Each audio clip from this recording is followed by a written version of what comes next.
Aku rasa dekat sini boleh jadi tempat favourite aku pagi ataupun tengah hari. Tapi kita kena cuba dulu. Orang Sarawak madah cerik.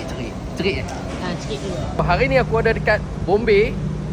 Kalau dulu aku makan dekat KL, lamb shan harga dia RM55, tapi hari ni aku jumpa biryani lamb shan harga dia RM18. Tapi dekat Sarawak ni kena try dulu baru boleh tahu. So, aku nak cuba dulu.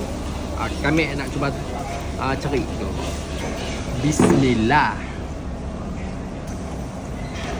Dia rasa nasi biryani ni tak pekat, dia tak piau. Patutnya dia kena bagi pekat sikit rempah dia. Punya lamb shan tu kena masak sekali dengan nasi, baru dia rasa kambing tu dalam nasi biryani. Wow. Bismillah.